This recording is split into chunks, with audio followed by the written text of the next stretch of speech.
Pourriez-vous nous expliquer brièvement ce qu'est le synode, son importance au sein de l'Église et son rôle dans l'orientation future de la communauté catholique?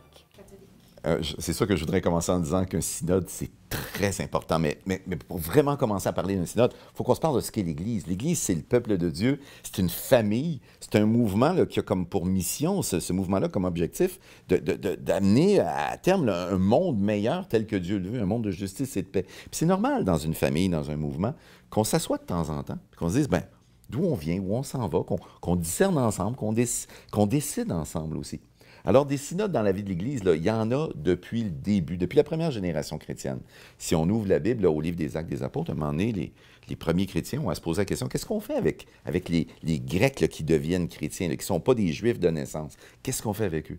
Et depuis ce temps-là, il y a toujours eu, dans l'histoire de l'Église, là, des moments plus intenses où l'Église, par ses leaders, notamment les évêques, là, se réunit et dit, bon, où est-ce qu'on s'en va?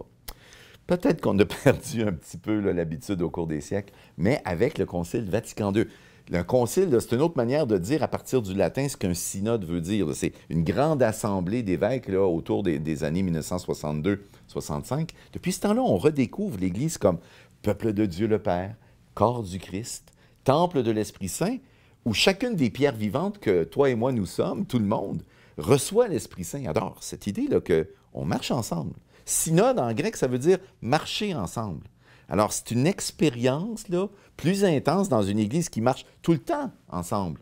Ensemble les uns avec les autres, ensemble avec cette humanité qu'on veut conduire au Père. C'est un temps plus intense, là, où on va s'asseoir puis on va regarder d'où on vient, où on s'en va. Et puis, ben, c'est sûr que là, il y en a qui vont dire, OK, mais ça, c'est la job des évêques de faire ça. C'est vrai qu'on appelle ça le synode des évêques, mais le pape François a voulu, là, depuis 2018, il a changé un petit peu les règles du jeu à partir là, de ce que le pape Paul VI avait mis en place à la suite du Concile Vatican II.